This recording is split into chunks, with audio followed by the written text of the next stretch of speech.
Straighten up, Marnie. We've got stuff to talk about. I'm ready, guys. Hi. How are you? Them or me? Everyone. Hi. Everyone involved. Yeah, that was a weird start. But hey, here we are. But hey, our start was not as bad as North Melbourne's against Brisbane in Gather Round, Yes. which is going to be a fun podcast. Now, we're not going to... This is going to be a little bit unscripted. We're doing something a bit different today, guys. Josh and I had a chat before we jumped on air, and we both agree that no one needs to relive the game against Brisbane from Gather Round. None of, we don't want to, we personally don't want to do it. I'm sure you guys probably don't want to listen to us banging on about every mistake we made because there was plenty of them. So we're going to do things a little bit differently today. We probably will touch on the game a little bit. Obviously, there were some things, believe it or not, some positive things that we can talk about that came from the game. But I guess more we just kind of want to take a step back and kind of reflect on the opening month of footy and probably look maybe 12 months earlier and a little bit more into the future and just sort of discuss where the club's at as a whole at the moment, because I think we probably speak on behalf of most supporters. We're sick to death of the inconsistency and I think a lot of supporters are starting to feel a little bit fed up.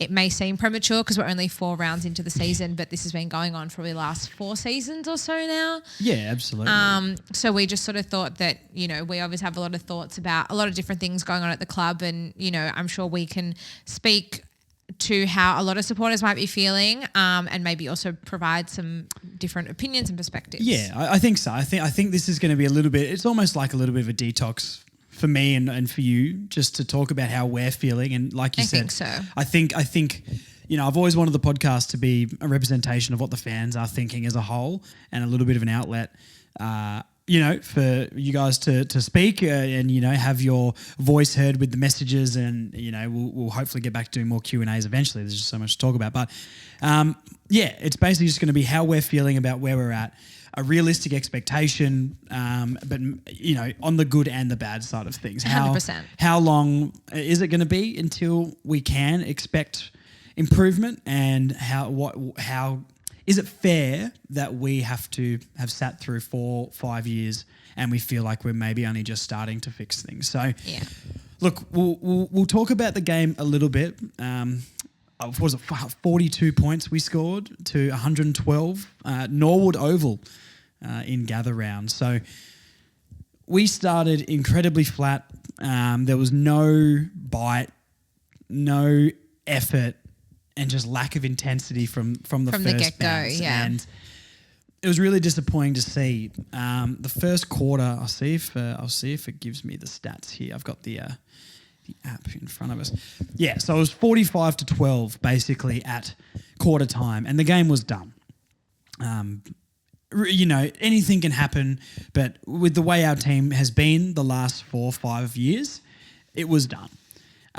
There are positives to take. We did win the third quarter, which I don't think is good enough still, and that's something that what I'm trying to figure out in my brain is that is a positive, yes, but at the end of the day, we still got smashed. And you can't show up at, after half time, we're already 10 goals down at that point, just about, and then decide to show up and win the third quarter. I mean, that's absolutely unacceptable. Absolutely. We battled in that third, and I did notice after half time the effort was better.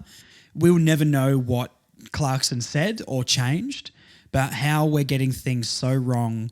And then, look, we would have lost regardless, but the intensity was there. The tackling pressure was better in the second half. And why can't we do that from the first bounce? It kind of, and I don't know if this is true, so I'm just sort of trying to, put pieces together. I mean, Brisbane obviously came into this game. They hadn't won a game yet either. Yes. We did speak to Loz during the week, and I said on that preview podcast that I thought this would be a 10-goal loss at least. True. You can't. It was 10 goals. Oh, no, it was more because they kicked a lot of points. It was 6 goals to 16 goals, but 70 points, unfortunately. So it was more than 10 goals. 5 points better than last year, though. We're slowly improving. Wow. Well, how's that for a silver lining, guys? That's where we're at, Marnie. Oh, God, help me. But it's like, we've got to go into that game we're still way underdogs. Like, Oh, forget the last 4, forget Brisbane's start to the season. I mean, they were in a grand final, 7 months ago, 8 months ago. To come out and just to not even give a whimper from the word go was incredibly disappointing. Joe Danaher took 12 marks. Now, I'm just looking here. Like you were saying, Brisbane were out of form, but Eric Hipwood was chronically out of form. You're welcome, Loz, as well, for playing your team back into form. If you make the grand final again, I expect to thank you It's all North. It's all North. And I think they should probably give us the cup as well because we basically played them back into form. Sounds fair, doesn't it? He was chronically out of form, 3 goals, 2, had 2 shots within the first 5 minutes of the game. Danaher taking 12 marks. Danaher's a good player. 5 goals, 4, could have been 9. We know his kicking woes are real, but looking at disposal, McCluggage really killed us. Dunkley, Zorko. I mean, we look at our stats here, and you've got Sheezer with 35, and then it drops instantly to 25, and it just dies from there. So, stats wise, it was pretty poor. Now, something I'm going to read out here, just to kick it off. And we're going to, like we said, this is going to be a little bit more unscripted, a little bit less structured, but it's going to be us sort of venting our different concerns, and we are going to talk about some positives and things as well. Definitely. So stay tuned. One thing I wanted to talk about was the disposal efficiency. Now, this is an individual players. Let's talk about individual players first, and maybe then we go to the club. Maybe that's a good way to do it. That's a good way. We're flipping it. So I would suggest, and I'm no footballer, you'd want to be maybe 70 to 75% minimum disposal efficiency. Yeah, okay? I'd say so. So here's some of the names that were under 75% disposal efficiency. So Tom Powell, who fought hard, but I don't think had a great game. No one did, to be fair, except for a couple which we'll talk about in the Shaun Atley Club Champ. But Tom Powell, 70 or 71% disposal efficiency, nearly 72. 71% disposal efficiency. Zerha, 69%. We'll give Dersma a break. He's a young guy. I'm just going to read out some players who need to be better. Dylan Stevens, who got subbed, 5 touches, I think, for the game, who's been incredibly underwhelming. Someone I'll continue to back, but, got to be realistic as well. 60% disposal efficiency. These are the ones that concern me. Baye Scott, 52% disposal efficiency. That's horrific. Luke Davies-Uniacke, also 52% disposal efficiency. Yeah. Which is criminal. Colby McKercher went at 46.2%. Now, young kid, 4 games in. Don't blame him for a second about what happened yesterday, but a player of his skill level going at 46.2%. Disposal efficiency is wild.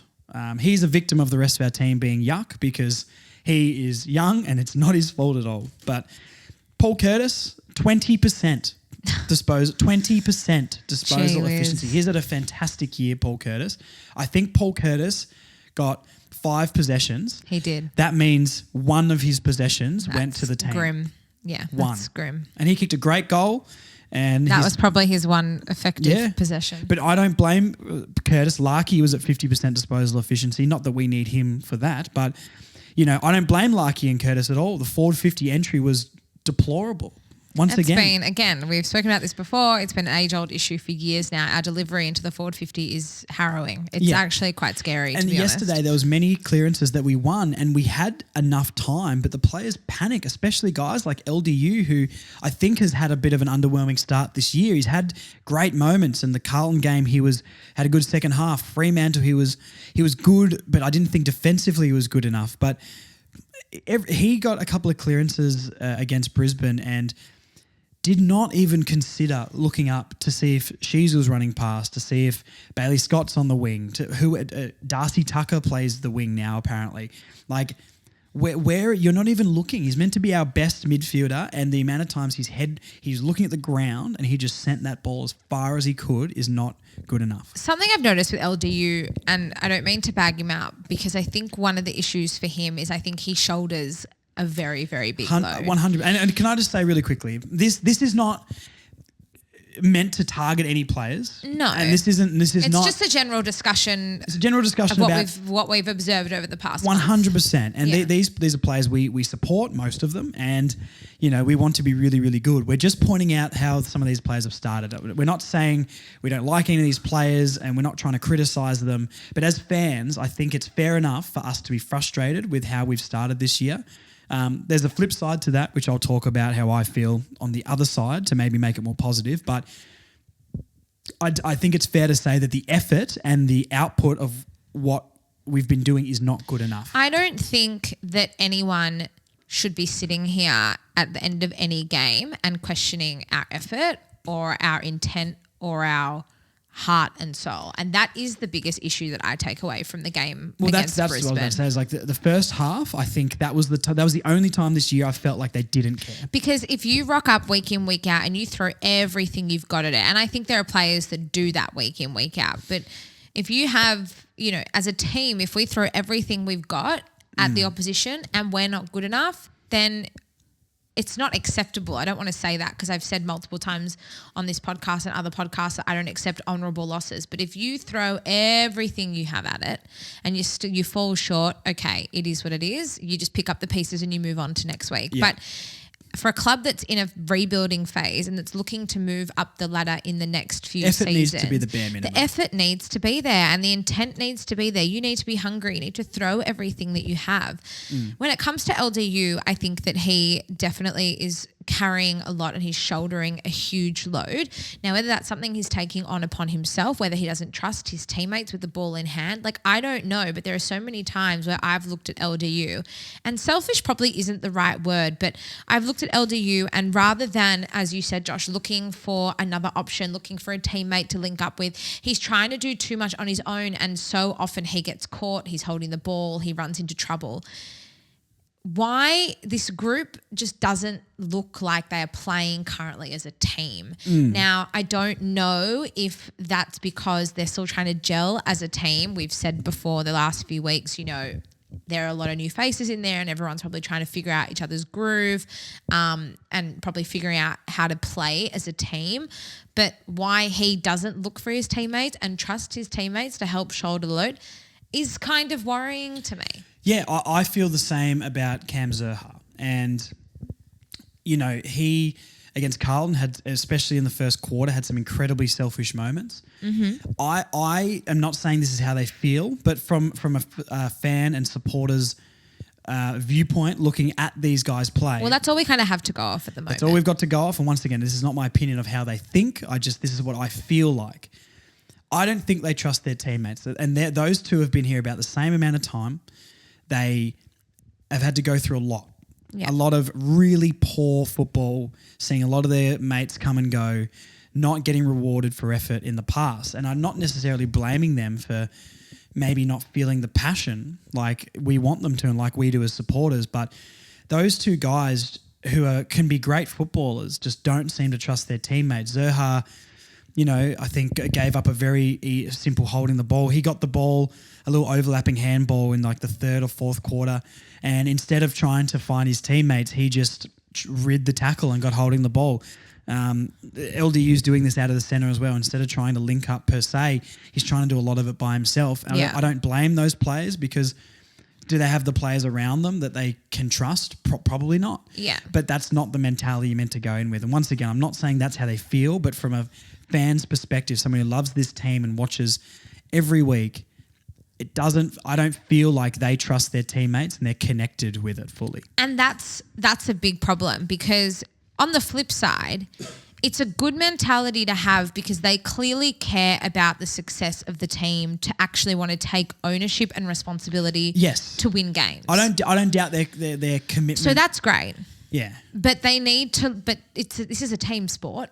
Yeah. And there are 23 players that pull on that jumper every single week and they all should be able, the best teams are when the bottom 6 players on the field are stepping up and performing well. Yeah, that's very, very true. And, it's a double-edged sword there where I think they need to look for their team more and get involved with team passages of play. But I also know that they're two of the more talented players on our team. And if the talent and the help around them isn't good enough, then we can't blame them for doing those things. So there's two sides to this sword here. But that's just how we feel. But I think there is talent around them. Maybe There's not talent, but every single player is a superstar, and I'm not shying away from that. But LDU, but it's and talent Zurhaar, until it's talent until it's not. And it's talent right now, but the talent needs to become a great AFL player, and that's what they don't have yet. They don't have solid, good, above average to great AFL players around them in their primes. They've got talented kids, which we're all excited about. But so then bring them in on the game. Yeah. Rather than trying to, take it all on yourself, bring them into the game, because there are guys who are capable of playing their role. George Wardlaw's played a handful of games, and he's one of the most talented players on the side. Yeah, on the list. Absolutely. Harry Sheasel is more than proven as well. Yeah. But then you can look at someone like Wardlaw, who I thought was one of the more disappointing on the ground yesterday, and we know how I love George Wardlaw, and my love for him hasn't wavered. But he was really poor yesterday. He wasn't getting around the ball. His effort was there, and I'll never question that man's effort. But that's a positive, at least. He got 11 touches the whole game. I didn't see him for basically half the game. Yeah. And that's a player who, rightly or wrongly, we rely on to, you said, be a barometer for this team. Definitely. And he's 19, and we're relying on a 19-year-old to be a barometer. Why aren't we relying on LDU for that? Because I don't think I would. I don't think LDU is going to break open a game by himself. Maybe he's done it a few times. Yes, last year he had these games where we were like, wow, but I feel like it's been a long time since we've had one of those from him. And yeah, is it passion for the team? Is it it's a contract year for him, I think, as well. Is his head here? Is it not? Once again, I'm not trying to speculate and say ifs, buts and maybes, but from a fan's point looking in, the body language maybe needs to improve, and the communication needs to improve. Now, I think there's a little segue there into Charlie Comben, which, if we want to talk about a positive really quickly. He was so good against Brisbane. He was so good. And the interview he did after the game, which I watched last night, but you watched before, he said some things I've been critical or feeling like this week. I haven't said on the podcast, but the communication from this club isn't good enough. We've sat here for 5 years now. I'm watching rubbish football, mediocre, not even mediocre. Mediocre would be great, like garbage football. Yeah. And as a fan base, to turn up every week, to podcast every week, to go to the games, pay the money, get the memberships for those who do. We're not getting. There's no reward for effort, investment, or anything like that. Yeah, I would agree with that. So the least I think that we should expect is communication. Now, the things I want to know, the main thing I'd love to know, if Clarkson, if you're watching, mate, I'm sure he is. Is this what you thought it would be? Is this where you thought we were at? I know in press conferences we only get media tilted press conferences. And he's always saying the same things. We're going to learn a lot. It's a young group. We've got to be patient. Yeah, we get that, mate. But it's not good enough. No, and that's not. And as fans, we're entitled to feel that way and be critical. But is this what he thought it would be? Is this as bad as he thought we were? Because we didn't think we were going to be this bad now. So is he steering the ship? Does he know where we're at? I'm not doubting him, because look what his success has been. But this is the thing, the biggest thing I would like to be communicated to the fans is this what you expected? Are we still on track? Or is it way worse than he assumed it was? And we're floundering, because it feels like we're floundering this year. I think the tide can turn really quickly, and I don't want to make excuses for this team, but we are only at the end of round 4. Well, this is the point we'll get to. Let's just finish about Chom, actually, okay. And then we'll go on to that, because that is a massive talking point that I want to talk about when we're going to flip this. And there are things I feel really positive about. Okay, let's talk about Charlie. We love you, Charlie. Charlie Comben is I'm really the proud of podcast's him. number 1 favourite, and he coming back after a year. If you guys haven't watched the interview after the game he did, go and watch it and just send him some praise and tell him how great he is, because the way he spoke, you could see very refreshing, and it means something to him. You could see he was devastated. He was the guy I was interviewing was saying, putting a couple of positives in front of him. He goes, yeah, but it's not good enough. And he goes, he got 8 marks and 25 touches or something like that. And he goes, yeah, but I only had a good half. And that's exactly what I want to hear from some of these players. I want to know that they know. I want to know that they honest. care. And everyone's got different body language, you know. I'm not expecting everyone to come out and be maybe as open as Chom can be in interviews and things like that. But I think it was exactly the interview that I needed to feel better about after the game. And his performance alone, like, yes, he didn't have the best first half. I think he fell behind on a few leads from Danaher. There's a few times Danaher had a mark and then all of a sudden he'd run into frame and, you know, like, where are you, mate? Like, aren't you bodying him the whole time? But it's his first game back and he's playing a new position. What did he get? 8 marks in the end? So what have I got? I've got up here, he's involved, intercept possessions, 13.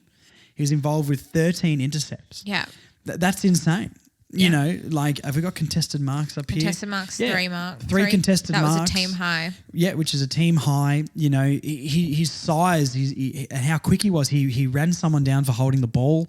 You know, his effort is unmatched. And it's about time we have some players whose effort is like Kane Turner's, but they've got the skill of a really good footballer. And it's rare in this club to have people like that. And look, Tom's got a lot to prove. He would be the first to admit that.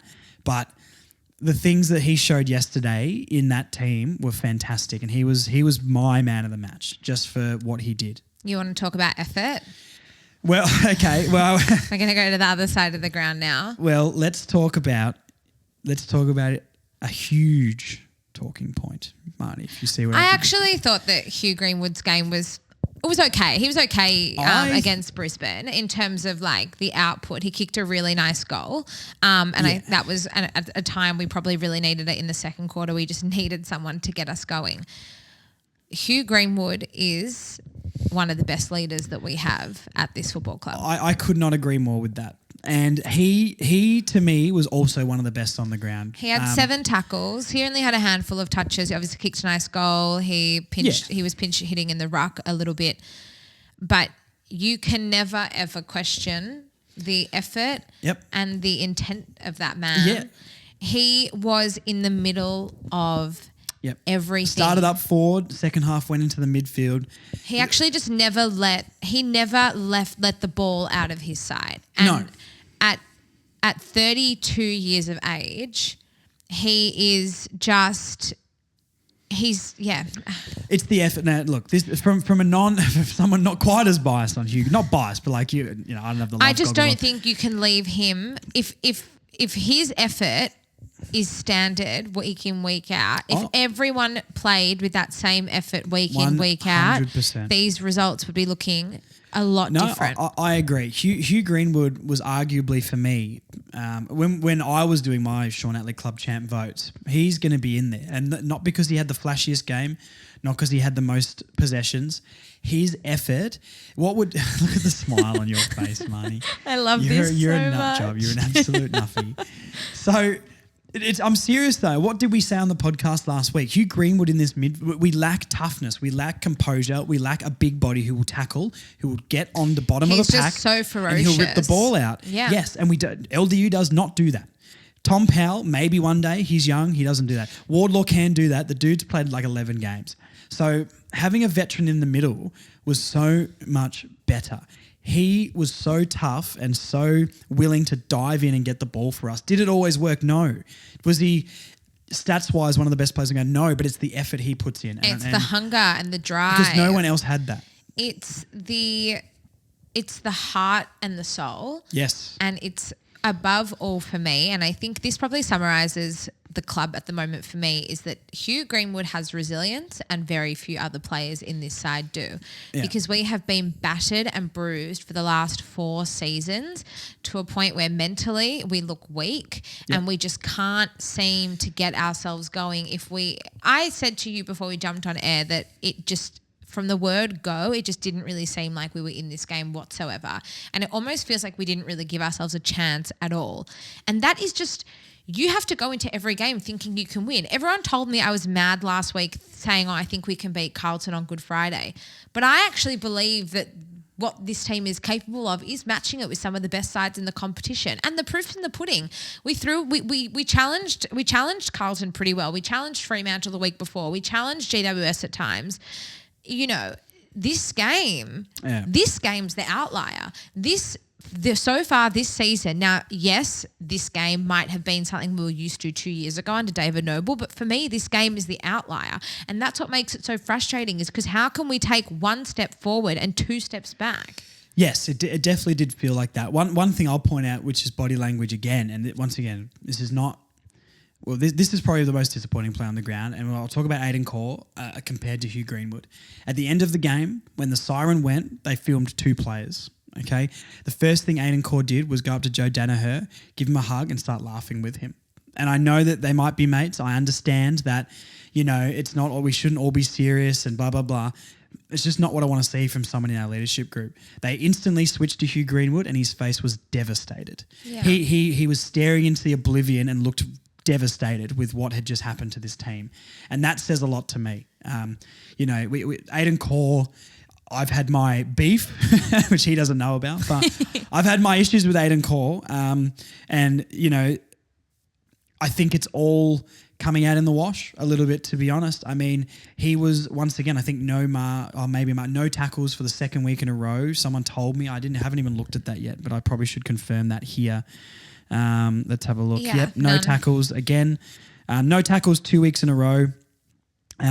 Just appalling. And one thing we can get into quickly now, because once again, this podcast, we're jumping around a lot, our leadership group. And this is something to talk about. I was going to say, of all the leaders out there yesterday, Hugh Greenwood is the only one that stood up. McDonald missing again. Simpkin missing again. Yes, I was disappointed in Simpkin. Aiden Corr's had a horrific start to the year, and everyone knows how I feel about Aiden Corr, and I just think he's been probably our most disappointing player to start the season. Not good enough from Larkey either. Liam Shields only played half a game, but again. Yeah, I maybe don't feel exactly the same on Larkey. Like, he's not getting any forward line help. Like, not help as in like Paul Curtis is, I understand that, but like look at what the guy has to, every single time this season, which is probably 2 or 3 times, we've kicked the ball to his leads. He marks the ball. Like and he is the lead. He's been more of a leader this season to me than Simpkin and McDonald.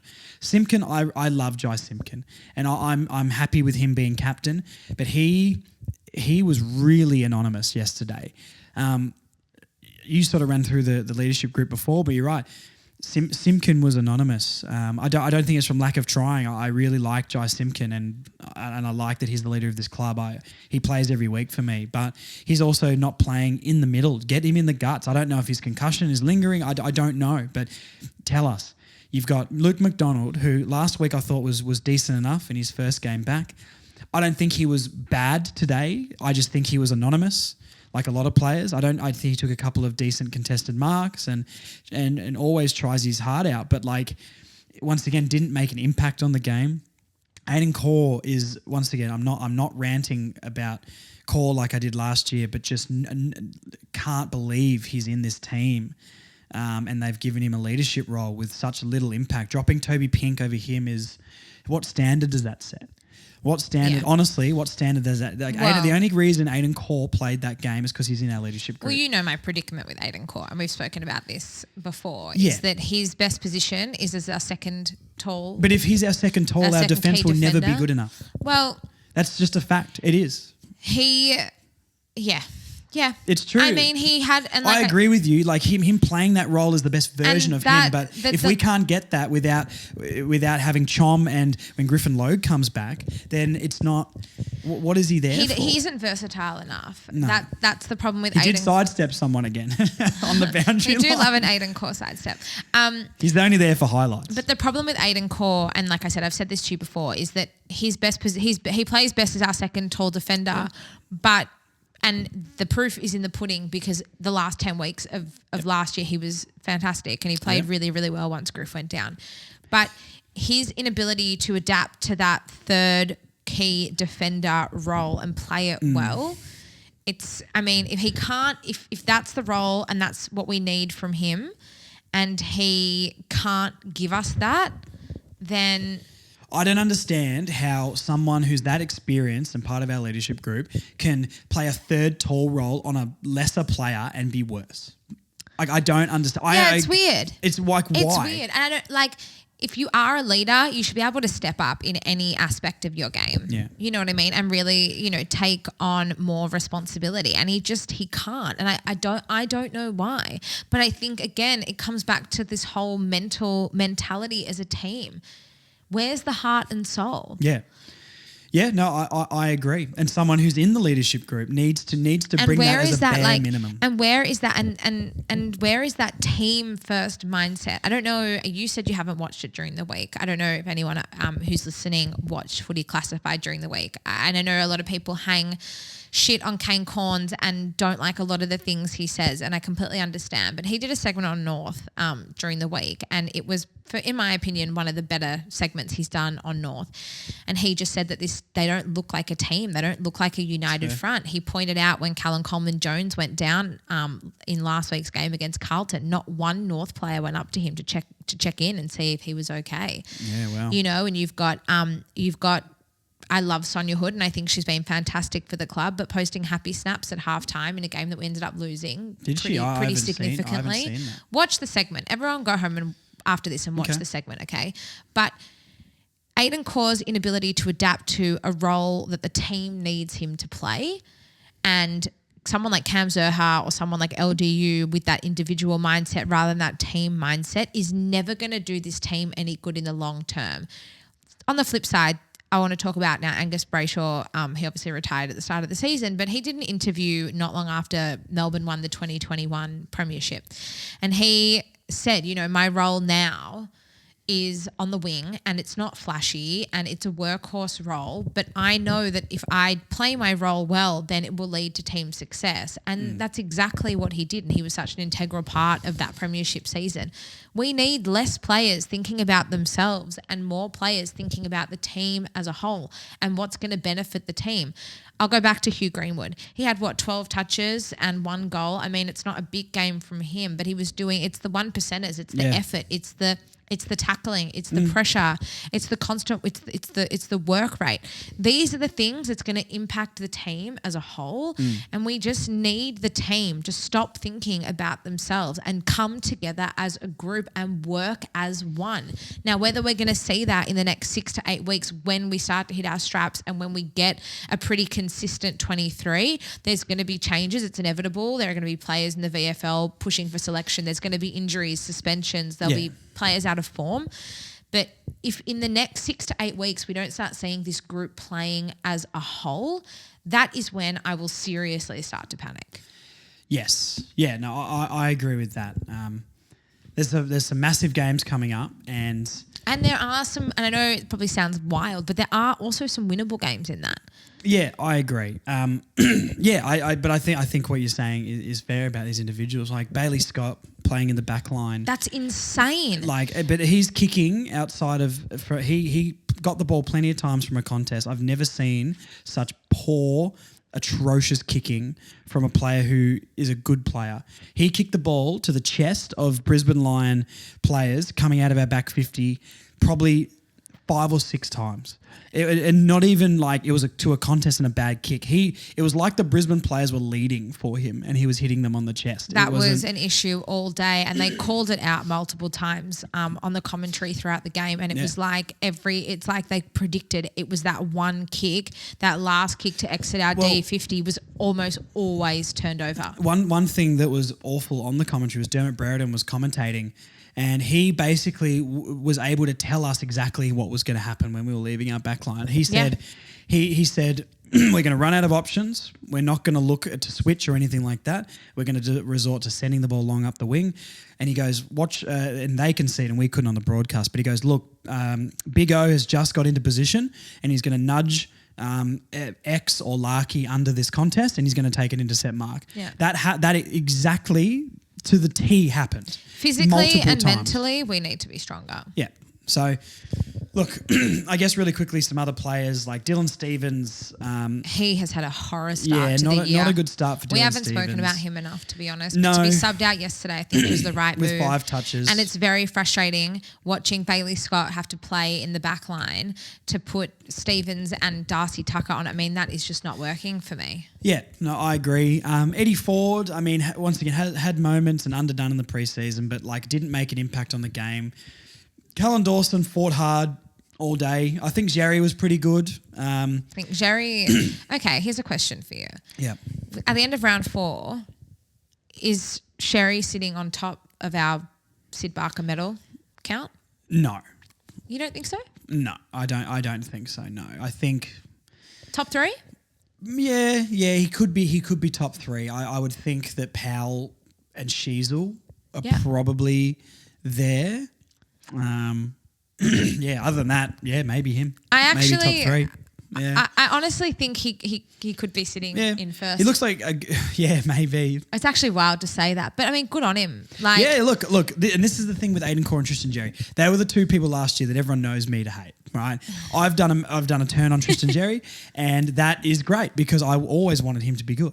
Yeah, I think nothing I said about him last year was wrong, by the way, as well. No, he didn't have a good season last year, and we weren't, he didn't really contribute in the same way that he's contributing now. And we have spoken about maybe Goldie moving on has been a blessing for him because he just has the freedom to come into his own and to play. But I mean, if that's one player that's turned a corner out of how many? Yeah, absolutely. McKercher, I think he got involved and was decent enough. Awful disposal efficiency. He will come good though. Yeah, look, I'm not blaming him at all. He went in the midfield a lot, which was really good to see. And when he takes the ball into his hands and he runs, yes, he looks it's exciting. So exciting. Moving him into the midfield is the right thing to do. I think I'm over all of these attackers off half back. Baye Scott needs to go to the wing. McKercher needs to be in the guts. I know we don't love it, but let McDonald, let Sheasel, let the Fisher. That's enough. That's enough attacking, decent enough kicking players coming out of our defence. Get these guys forward of the ball. Move Sheasel into the middle more, as well. Darcy Tucker was okay. I mean, it's probably his best game for the year, to be honest, but still underwhelming. He just sort of exists. Yeah, he kind of does. And it's sad because everyone knows I had such high hopes for him going into the season, but it's unfortunately Tucker Watch has sort of fallen flat pretty early on. Yeah, yes, there's a lot of things that have fallen flat. And I guess the last thing we'll speak about in this segment before we play some of your voicemails is Tom Powell. 15 tackles for Tom Powell, which is a phenomenal stat. He actually tagged... who's their good player? Lachie Neale. Not soon enough, but yes, he did. But Tom Powell shouldn't be tagging. Old mate, Alistair Clarkson said in the interview after the game that, Powell wasn't having it. No midfielder was having a good game in the first half. The whole team didn't. And he decided to move Powell onto Lachie Neale to learn. Yeah. Which I think hopefully is good for him. But, 15 tackles is phenomenal, and he tried his heart out. Tom Powell's had a very, very good start to the season. It was probably his most underwhelming game to watch, but the tagging role and 15 tackles is I think he'll be better for it in the long run, that game. Completely agree. Yeah. All right, that's enough on some players. We'll play some... we got to talk about Jaden Stevenson, don't we? We may... Look, really, really quickly...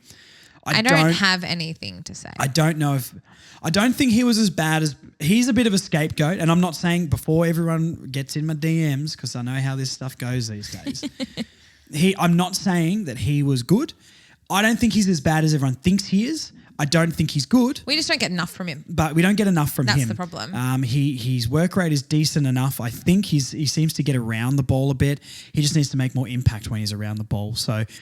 Look, if he gets dropped, I think that's fair. If he doesn't, okay, but he's got to be on thin ice. It's players just taking ownership. And I mean, these guys aren't in their first and second seasons anymore. They've been in the system for a few years. For someone who's speaking about wanting to be a leader more in the off-season, I haven't seen that at all. So it's a very good summary. Yeah. Okay. We're going to go to some of your voice messages now. Thank you to everyone who was brave enough, by the way, to send us your thoughts from yesterday's game. Yeah. We love it. No, we love it. And it's good do. to get everyone's voice heard as well because we're all feeling it. And I would like the podcast to be an outlet for people to get their voice heard and feel like they're acknowledged. Yes, definitely. We will come back with more team chat than individual plays. We kick 'em to the left, we kick 'em to the right. Way, we can't kick for shite. North Melbourne should stop giving out hats and scarves and Rouge Shop vouchers. They should give every member a therapy session for free every week when we lose, because I've had a gutful. I've had enough. We get pants week after week and there's improvement, but nothing changes. Please tell me why Josh Simpkin and Al Mack are our captains when they play like that every week. Aiden Corr better not get a game next week, Soz. Sellers needs to come in, and Chom and Greenwood were really good today, and that McKercher run was so good. Nick Larkey needs to stop playing for the free and just take a mark. Like, we haven't seen North not finish in the bottom four for so long, and we're literally so sick of it. Can we please just get good soon? Go Roos! Chom was massive. Zach Fisher just gives it straight back to the opposition. Ooh, WTF. Josh, it's starting to feel like we're in a very, very big hole and we may never, ever get out. Yeah, look, they were shitful. Really poor in so many ways, but negatives are no fun. And let's focus on, was almost the only positive, other than X, probably, was Mr. Chom. Didn't he just go chom, chom, chom in the fourth, intercept mark after intercept mark? The man was on fire. Love him. Okay, so some team stats that I've written down here, the ones that stood out to me. We've gone through the disposal efficiency already. This was our best game as a team inside 50 efficiency. That is frightful. Yes, 41.9%. That was our best game. I'm so shook because I've looked at this every week and I think it's always been in the 30s. That was our best inside forward 50 disposal efficiency game of the entire season, which is absolutely terrifying because we it's had still 12 really poor. scoring shots and 6 goals for the game. Oof. Yeah, wow. Yeah. Thanks, Marnie. Really bring the mood down. The mark differential, 94 to 69 marks. Well, they just controlled the football. They did. I want to know how many of those 94 marks were on the back of our turnover. A lot Too from many. Baye Scott, that's for sure. Yeah, coming out of that Yeah, no, defensive 50. 100%. I don't understand how the team doesn't like shift out of zone and go more man on man when that starts to happen. Like taking accountability for your guy. I know it's modern football and I'm going very like state league or like local footy mentality here, but just change it up a little bit. There's got to be a little bit of back to basics with this. Well, it's becoming too predictable. Yeah. I mean, as you said, Derm Brereton actually literally predicted what was going to happen before it even happened. Multiple times. So that's a big, big, big problem. Absolutely. For me. And I think that, we're becoming too predictable. And for a team that's, looking to improve, we can't be that easy to beat on predictability. And 100%. Well, we didn't show anything new in this game. We all the things that we've done poorly over the season so far, we did poorly for longer in that game. Yeah.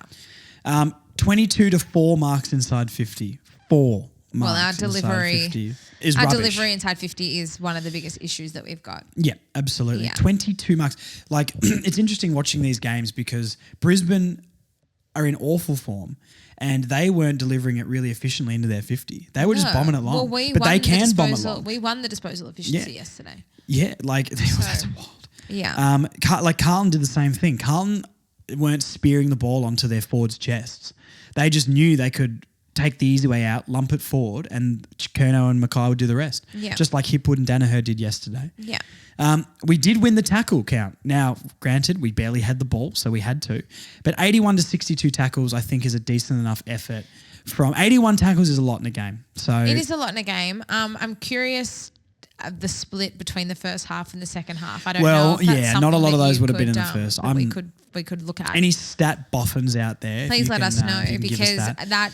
You wouldn't have known that we won that tackle count unless you're really looking back on it like to the naked eye. Yeah. Maybe in the second half we obviously evened things up a little bit, but again, it's like why are we only capable of doing this for a half of football? Yeah, no, absolutely, and yeah, I guess we'll come to that a little bit when we talk a bit more positively about the team. But I've got a laughing face emoji at the end of this one. We improved by 5 points over the result last year. At the top of the show. That's very depressing and fantastic at the same time. A 70 instead of a 75 point loss. That is something really to get excited about, guys. I guess they're basically the main stats, like team stats that I sort of wanted to talk about.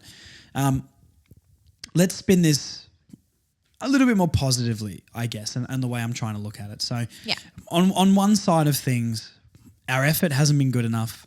I think as a fan base, we all thought we'd be better than we are right now. But it feels very 2022 right now. But when I sort of take a step back and look at this, I'm not really sure why. Like I think the only way I can justify it in my head is because it's been so long since we've had any success or improvement. Yeah. Now it feels already like another year that we're not going to improve the whole time. Now, do we know if that's going to happen or not? No, we don't, because it's only 4 games in. So the way I'm thinking about it is we're 4 games in. Yeah. Our first 5 weeks of the season are arguably the hardest in the league. Yeah. Now, we've had Giants a pretty in round rough 1 start to the year. Giants in round 1 who I'd say we would all say are the best team in the league. Yeah, for sure. Fremantle round 2, who I thought was winnable, but turns out they haven't lost a game and look really, really good.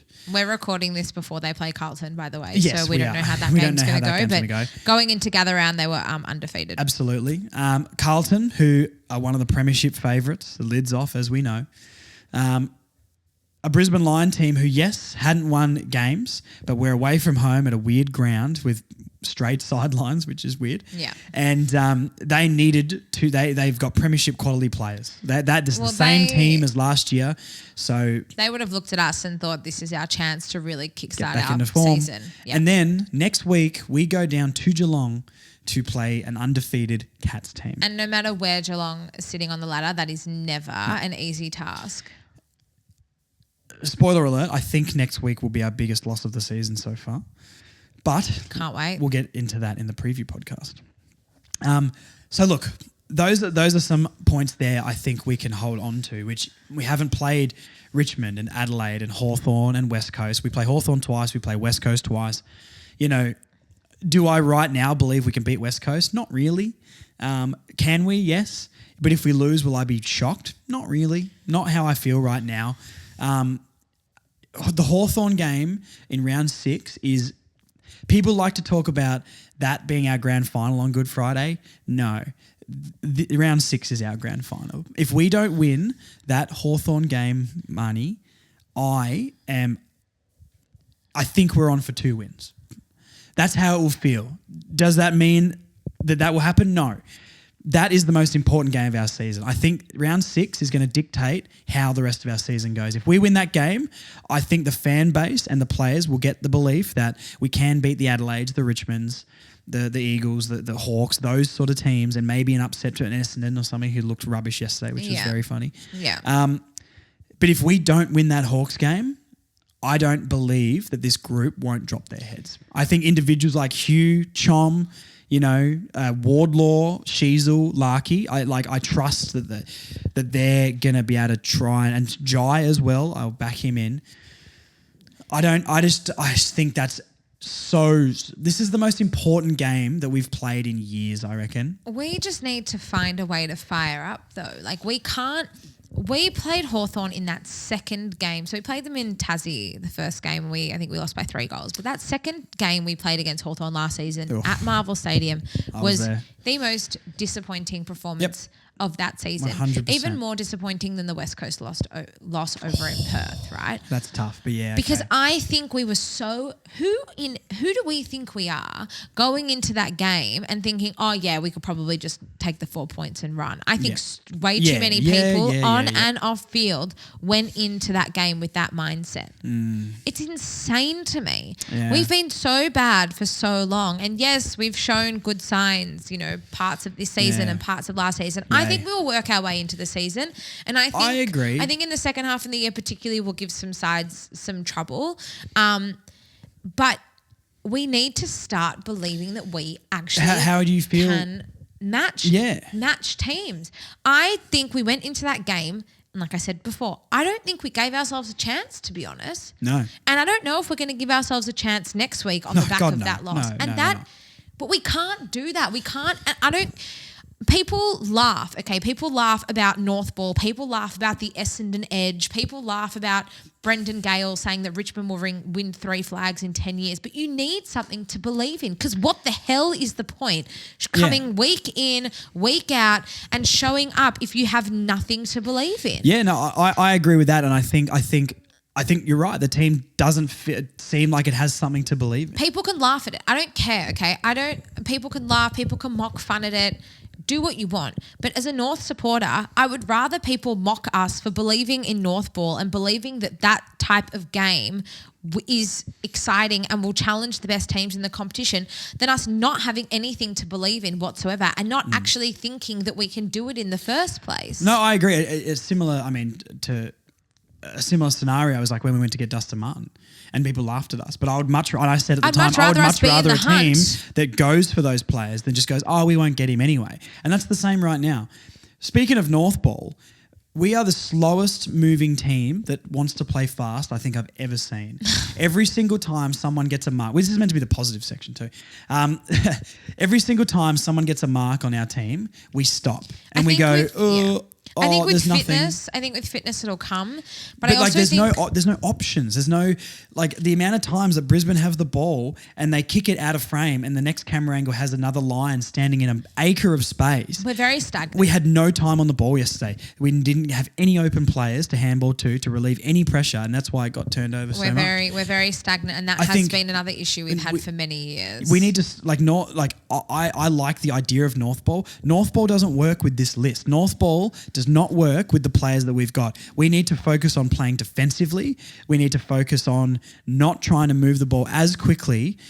If we try and move it quickly, but have an eye on the defense and don't just go, oh, look, let's keep trying because it'll work one day. Do you know when it'll work? It'll work when we start playing as a team and as one. Yeah. The best teams, the best sporting teams in any code are always communicating. They're always talking.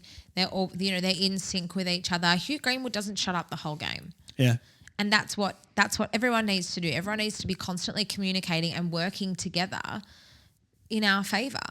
Northball can work because we've seen it. Yeah. There was a few passages of play even last week we against have Carlton patches. that was fantastic. And even the way we started the third against the Lions. And, we keep chipping it away at it. It'll be good. But we just need to start. It comes back to that. It's a team and we need to work as one rather than individuals just in it for themselves. Yeah.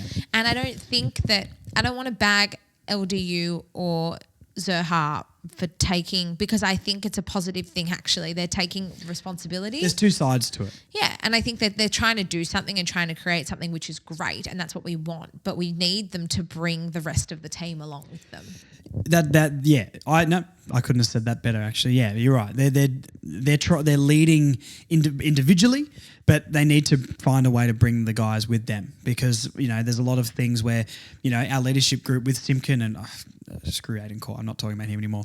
But like LDUs and Zerhas, even though they're not in the leadership group per se, these are the best players who aren't kids. Yeah, and they need to do it, and I don't know if they can, but. You're right. Like they're doing it individually, but they need to bring the team with them, and I don't know if they're capable of that. So on that, and we've had a day to sort of think about it and reflect. And how are you now feeling? We're 4 rounds into the season. How are you feeling overall? Overall, so there's 2 ways that I'm looking at this. Right now, genuinely rubbish. Like this feels like 2022 to me right now, and I don't really know why because. I understand that we've had a shocking run. We've played probably every team we've played is going to be in the finals.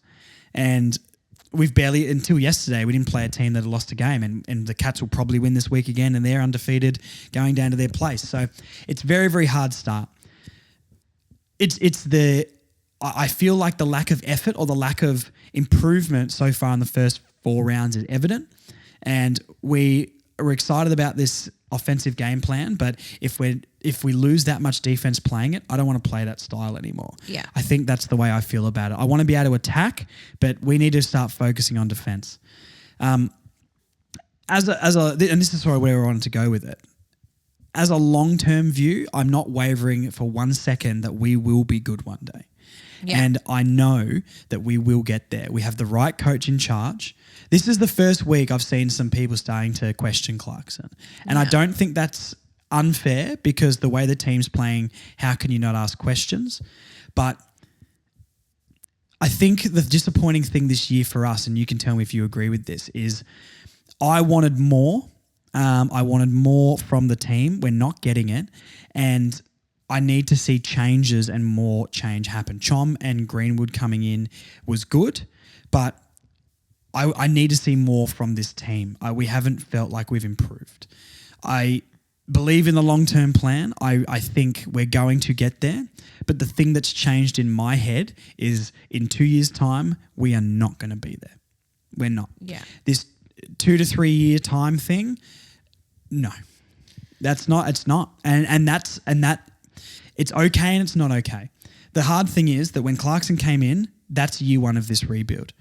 As a fan base, I don't blame anyone for being angry that we had 4 years before that of not draft, just awful rubbish. Drafts, awful. Yeah. Look at every signing like Corr and Coleman Jones, and these guys are all signed before we got Alistair Clarkson here. Yeah. And unfortunately, this is harsh. We need to write out those contracts and get rid of them. Yeah. We need to move on and we need to look at Fisher. I know maybe hasn't had the stellar start we were hoping, but I believe he's going to fit this team, be a good player. Dylan Stephens is similar, but I guess I don't know if Dylan Stephens is going to work out, but I understood what Clarkson was trying to do with a gaping hole on that left wing. Yeah. And at least there's structure and there seems to be some sort of plan involved. I wish the fans were more involved with the plan or knowing where we're at. I guess to end my rant before you can have your go is I believe we will be good one day. Yeah. But I think we're looking at 5 years minimum. Yeah. I think we're a lot further back than we were hoping this year, and that's why the fan base is angry. Not because of necessarily the on-field performance. Yes, that is true, but we've played some really hard teams. I just think it's because we all thought we'd be better than this right now, and it's all sinking in that we are not going to get to where we want to be within 2 or 3 years. I don't know where we'll be in terms of a timeline. I know two things though. I know that things can turn really quickly, and we had Jazz and Hannah on to help preview the Good Friday game, and they both said that things turned for them really quickly. But they had 10 years. I don't want to wait 10 years. I don't want to wait. It was even more say 20 years for things to turn. Like they play one final in 20 years or something like that. Like that isn't quick when to me. When they had Judd, and they only made the finals because of Essendon doing horse tranks. And then so whoop-de-doo. But this is it. I think we say it can turn quickly way too much. It can also not. How many the Bulldogs got their premiership, but they've been pretty irrelevant before and after that. My main emotion is I'm sad. Yeah. I think it's not fun. It's not fun, and I think I'm sad because I've been following this club for 20 odd years, and I love this club with all my heart. And the only thing that made me more upset about losing that game yesterday and the way we lost it is the fact that I wasn't there to support them through it.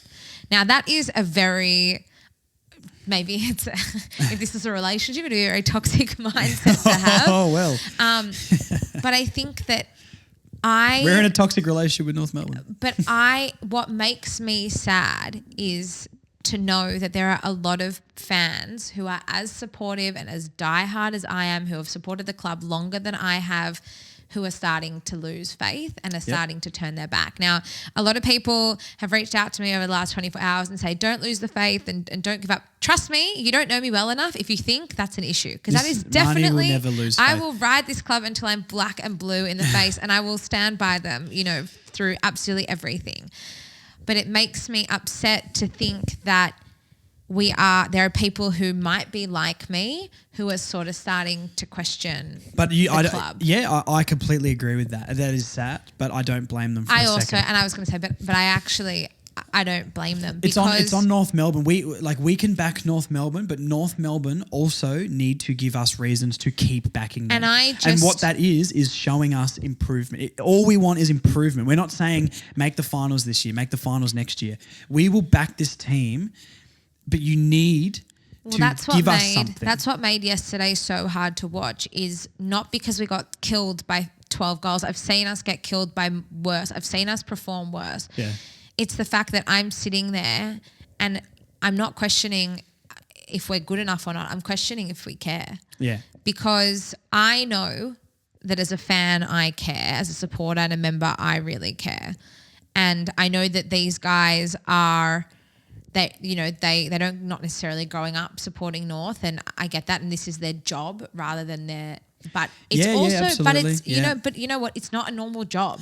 No, you're paid to care. You're paid. It's your livelihood, and you spend so much time. It's a family for them as well. You spend so much time together during the week, and these are your, especially a club like North Melbourne, which is very family orientated, community orientated, and you're part of something bigger than just turning up at the Pies ground and getting paid a lot and using some shiny weights, then going home. And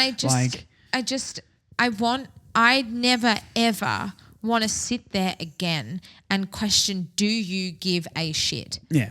Because that to me, that is the worrying thing for me. Like I said at the top of the show, it's not are we good enough, because I know that we're not good enough to beat Brisbane, probably. Yeah. We're probably not good enough to beat Geelong. No. But if we don't throw everything we've got at them, and if we don't rock up and at least have a genuine crack, we're never going to know if we're good enough. Yeah. And we're never actually ever going to be good enough to win these games. Yeah, and look at West Coast today.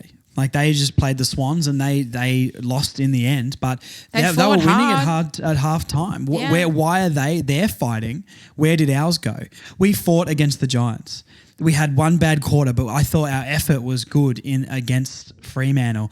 The effort was there against Carlton, but yesterday after like the third quarter, it was there, but you can't come out in the first half and have the most disappointing half of football. Look, I want to say since David Noble era, I guess the D's last year and the Lions last year are probably ones you can point to like that, but you're right. Like a club like North needs to connect with the fans, and the way to do that and the way to keep us supporting, believing, and backing you is validating our feelings. Yeah, and that's what Chom's interview was. 100%. I don't like. Yeah, okay, I understand. You need to try and find a shining light where you can, because. If you love the club and you are committed to the club, then you do need to try and find ways to get through the darkness. But I also want my feelings to be validated. I don't want someone to turn around to me on Monday morning and say you being angry about our performances during a rebuild aren't validated. They are absolutely validated. Yeah, and these are the two sides of what I sort of said before, is like we're a long way off being where we think we're going to be. Anyone who thought we'd be 10th to 12th this year, next year, or even the year after, you need to like really set your expectations differently for this place. Not like if we explode next year and I look like a fool saying that, I love it because I want them to be that good. But we need to accept and understand that we are very bad and it's going to be like that for a while. But it is part of a process for bigger things that I think we'll get to. I agree. If it takes longer to set up, we're also setting our club up for sustainability. Not like last time where we get Waite and Higgins and Del Santo. Higgins may be different. He was there for a long time and was great for us. But, we look how we dropped off after 2007, 8, 9 sort of era when we were very good. And then we built back up. We ran at it and then we died after that. Yeah. We need to be setting ourselves up like Geelong, which is the model that everyone should need to, like the Swans. It's a breeding ground for success. Yeah, that they consistently rotate players through their team, and the culture is great, and we need to be able to sustain success. We don't want to be dropping down this low, then making a prelim, then dropping down this low all the time. That's not what we need. So, look, I think... I just want to say one more thing and then we'll probably go into the Sean Atley club champ. Yeah. It's really hard at the moment, and I completely echo how everyone is feeling. Josh and I are both, obviously, we do this podcast every single week, and we want to try and, echo how you guys feel. Don't give up on the club, because that is going to kill us in the end. We play Geelong in Geelong next week. If you can get there, get there. But we play Hawthorne the following week. It's a shit slot. It's Sunday at 4:00. But it shouldn't matter what the slot is. Get there. Yeah, this is a game that we can win. And this needs to be like a grand final for us. This needs to be the game. I don't care if anyone's, it's at a bad time slot. If you care about this team and you can get to the game and you want to see us win, you will be at this game, because I don't know if we will win, because the way we've played yesterday doesn't give me the faith. But I hate Hawthorne so much, Marnie. You have no idea. And you have no idea how much I want to beat this rubbish club. So this is the most important game of our entire season, maybe for the whole thing, because if we do get to the 5-6 win mark, it's because we win this game. If we don't win this game, I don't think we can get there. But Marnie's right. Don't give up on it. But this is I've basically, and this is something you'll hate, I've basically written off next week. Whatever, go into that game and go, we know how the Hawks play. Let's execute everything we know that can tear the Hawks apart and perfect it against a really good team in Geelong. Let's go and try and fix a couple of little issues on the defensive end. Whatever happens in that game, because we're not winning against the Cats. But the Hawks game is absolutely a winnable one, and we need to go in there and try and absolutely destroy that team. And if you can get there, get there. Don't give up on the club. But don't underestimate the difference that you can have to this club and its success in both the short term and the long term. Well, that's what Charlie said to us at the live show as well, about how important the support is, and even the podcast and the Close to a Flag guys, getting behind it and keeping the audience interested and being able to have him on to talk in a different way that fans can engage with more. Because they do care. They do.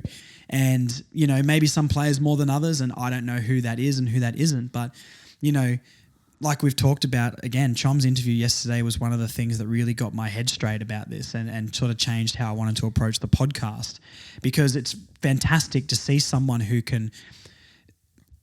I believe with the facial expression, with the body language he showed in that interview, I believe what he was saying, and it echoes how we are feeling, and that validates how we feel. And at the end of the day, none of us would be this upset or this cut up if we didn't care. Yeah, so it's true. Take that care and channel it into next week against Geelong. If you can't make it to Geelong, then the following week against the Hawks. Bay 29 will be back. Make footy fun. I'm coming to sit in Bay 29 against Hawthorne, which is a very rare appearance, but I'll be making an appearance in Bay 29. A celebrity in the Bay. All right, Sonia came into the Bay. Who cares? Chom came into the Bay. Chom who? Marnie's going to be in the Bay. Josh has been badgering me in the Closer to a Flag guys. They've been badgering me for a while to come and sit there for a game. So I'm doing it against Hawthorne, and hopefully, we'll be able to just have a really great time, and all of us come together and throw our support behind the boys and smash the shit out of the Hawks, because I hate the Hawks. I hate them so much. The most overrated club. I hate them. They were successful. Great. Who cares? And if we win, we're going out and celebrating. Yes. Yes. I will lead that pack. Everyone to Revs. I'll see you there. No, I'm not going to Revs. I'm nearly 30. Please don't go to Revs. I'm not going to Revs. Okay. There's our letter to North Melbourne, by the way. North Melbourne, if you're listening, we love you, and everything we said was out of the care and passion from our hearts. Yes. So please don't hate us, because we care a lot. So, Sean Let's Club bring champ. this thing home, baby. Now, we haven't talked about this previous to this podcast. No, I just trusted you this week to make the right decision, and looking at it, it looks like you've made I've nailed it. You have nailed it. 3 votes, Chom. Charlie Comben. Definitely. He's marking his effort all day. He's tackling, he's chasing. And the interview. I mean, look, once again, to remind everybody, the Sean Atley Club champ is not like a Brownlow. It is about heart, North Melbourne, shinbone of spirit, effort. Stats do count, goals count. We take everything into consideration. But the heart that boy showed yesterday was fantastic, and he cannot possibly walk away with anything under 3 votes. Hugh Greenwood, your man. My guy. Our 2 boys here. Hugh Greenwood, once again, the effort and passion and sheer doggedness of him around contest was fantastic. And if half the team played with the energy and effort that he did, we would not have lost by that many points. He was great when he went into the middle. I do think if I'm going to throw not a criticism, but like a Hugh Greenwood opinion, I don't think up forward is his place. I want him in the middle. I want him around the ball. Trust me, I would love to see him in the middle more than anyone. Yeah. He head over the ball. He's so strong. He uses his body so well. He was one of the only players I saw play a shepherd on the weekend as well, which is a dying art form. I found out you can't shepherd. It's illegal to shepherd until you're like 12 years old at grassroots level now. There you go. They literally, they don't allow you to shepherd, which is so concerning for the next generation of football. Anyway, there's my boomer moment. And Harry Sheasel gets the number one. No, the one vote, which is the third spot. Very confusing with numbers. Who made this? Anyway, that was me. Harry Sheasel, what do you get? 35, 80% disposal efficiency. Just solid consistency in that back line. A 19-year-old being that calm and composed. Wasn't his best game. He turned the ball over a bit, but it's nice though that we do have a player like him who we can actually rely on week in, If the week ball's out. in his hands, I'm not too stressed. Yeah, no, he's a gem. Chom 3, Hugh 2, She's 1 vote in the Sean Atley Club Champ. It's a nice looking 3-2-1 from this week. So yes, I bet you do think that, Marnie. So I haven't updated the tally here, but so She's and Powell are both leading the leaderboard on 4. Chom is now jumped up straight to the middle with Chom, Curtis and Wardlaw are sitting on 3 votes. LDU 2, Callan Dawson 2, Tristan Sherry has 1. Hugh Greenwood 2. Oh, Hugh Greenwood 2. How could you already forget about him? How could Hugh... I hate this. It's definitely time to go. That's the leaderboard. You guys know what it is. Whatever. I'll post it up through the week like we always do. Okay, that's probably enough for this week, I reckon. Thank you for listening to that heartfelt episode of the Further North podcast. And thank you guys for tuning in every week. Someone I do want to shout out who I know will be listening and is waiting for this. For those who don't know, I went on Blue Abroad before the Good Friday game with Terry, and we had a great preview on his show, and then he listened to our wrap of the Good Friday game last weekend and messaged me during the week and wanted to talk about the umpiring comments that we made and that every North supporter would have made following that game. He sent me a couple of stats since 2022. The 2 players who have kicked the most goals from free kicks are Cam Zurhaar and Nick Larkey, followed by Harry Mackay, should I add. And the player that's kicked the most goals from the least amount of free kicks is none other than Charlie Curnow. So Ed Curnow? Charlie.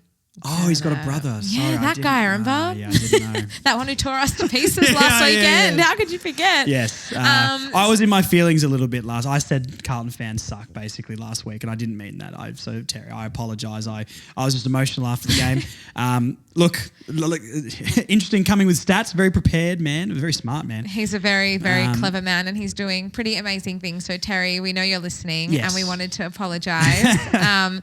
We'll get you next year though, Terry. I want to apologise on behalf of Josh because everyone knows I'm totally on board the Carlton thing. I'm not. Josh is not, but that's okay. Look, it's not like no. Look, I'll explain my Carlton thing quickly. I don't dislike Carlton as a club. I hope we can replicate something that they have done. The fans are just another level of chaos. They're, in my opinion, crazier than Collingwood fans have ever been. Maybe equaling what I thought Richmond was at the time. I just know a lot of Carlton fans, and I think there's a lot of things that Carlton need to prove, and they haven't done it yet. So, I just know that I would be exactly the same as Carlton fans, if not more insufferable. I'm not like you, Marnie. When we get there. I'm the pessimist. I'm leaning into my love for Carlton, and I'm enjoying what they're bringing to the table, and I'm enjoying it for their fans. Good on Carlton. Look, if I don't really want Carlton to win it personally, but I respect where they're at. They've done really well. Good on the fans for sticking with them for that long of a time, being very average, even though they had Judd and Fev. But good on them. I think we can all deserve happiness, and we can all learn something from them. Yes, and we envy where you're at right now and hope to be there one day too. One thing I will say about Carlton fans in a positive light is. There was multiple Carlton fans this week who did come into the barbershop and praise North's attacking side of the ball and say that when they were in 2017, 16, 17 Carlton, they didn't have that level of attacking threat. This was a Carlton fan that comes in all the time to work. So this was not me making this up, but he was impressed with the way we played and said, look, you are on the right track. I've seen it happen and stay strong, which was nice from the Carlton fan. Thank you to that Carlton fan who visited Josh during the week. There was actually 2 or 3 that said a very similar thing. And I didn't bring it up. They brought it up. And thank you to Terry for sending me those stats during the week. And we apologise for our we sort of apologise for our rant. Yes, yeah, I apologise for saying Carlton fans are bad. I did not mean that. But okay, too much Carlton chat. No, for a North podcast. Look, the last thing I'll say, Marnie, is that I appreciate Terry coming with the stats. Doesn't mean that any of our opinion from the game was wrong individually. I think the umpiring was woeful and very favourable to Carlton, kicking 48 points directly from free kicks and getting 6 50-metre penalties. Don't know if I've seen a whole game with 6, let alone one team. But they would have won anyway, so who cares at the end of the day. But Terry, we love you. We love you, Terry. You're a very special boy. Thank you to everyone for sending in their voice notes as well, and for tuning in, week out. We hope that we can provide a good outlet for you guys to get through what's been a pretty difficult start to the season. But hang in there, the tide will turn, and we're looking forward to hopefully jumping on in the next couple of weeks and being able to celebrate a win. We're looking forward to smashing the Hawks, Marnie. We're going to absolutely tear them apart, and then we're going to Revs. And then we're going to give you the most unhinged Further North episode you will ever experience. We'll do it from Revs, the Revs bathrooms. Oh, I'm worried. I'm worried for our sanity. You can follow us on socials. We are on Facebook, Twitter, Instagram, TikTok, and YouTube. Hi, YouTube. Thank you so much for anyone who's watching on YouTube. Further North Pod. You can send in all your voice messages at the end of every game, furthernorthpod@gmail.com. Josh and I are always up for a chat during the week. Share your thoughts with us throughout the game, throughout the week. Yes. And if we don't see you in Geelong next weekend, then we will see you on the preview pod and the review pod. Oh, yeah. I'm excited. Yeah, I can really tell. I'm just trying to focus on the Hawks, Marnie, because I don't like what's going to happen. In Josh's mind, the game against Geelong isn't actually happening. No, it doesn't exist. Stop. Let's just talk about that Hawthorne game in a few weeks. Okay, Hawthorne's the next game we play, guys. We will see you after the Hawthorne game. Josh has gone mad. I think it's time. It's time we go. Yeah, I'm going to go home. We're at my house. We're at your house, yeah. Okay. See you guys. I need to go and lay down. Bye, guys. Have a nice week. Goodbye. Go North. Keep the faith. We're going to smash Hawthorne. Was absolutely pathetic. How much more of these performances can we take? Hey Josh, hey Marnie. I just thought that game was fully horrible. Zerha needs to go, too many turnovers, and I think Comden is a waste in the back line, even though we need him there, but we also need another big tall forward, so get Sellers in. Zerha's doing absolutely nothing, so get him out. Charlie Comben, that is all. One piece of the puzzle complete. Hey guys, it's Nick Walters, long-time listener, first-time caller. It's fair to say everyone should marry a North Melbourne supporter because you just know they're going to remain loyal to you forever. Rough times now, but you can see what we're trying to build on as a football team. Mark, handball and run. Unfortunately, quite right now, we don't have the tank for it. But stick fat North fans, it's going to be a rocky ride, but we'll get there. # free room. Turned it off at quarter time. Couldn't watch it anymore. Went for a walk with my son and wife and we play a little bit of basketball down at the local park. Even they beat me at basketball, but I felt like I was in it the whole time. Felt like I could still be in the game. Unlike North Melbourne, we were never in it. We were done before quarter time. What rubbish. At Cozzy 23, I think our defenders should all play up forward, as their ability to lose their opponents would result in us dominating the game.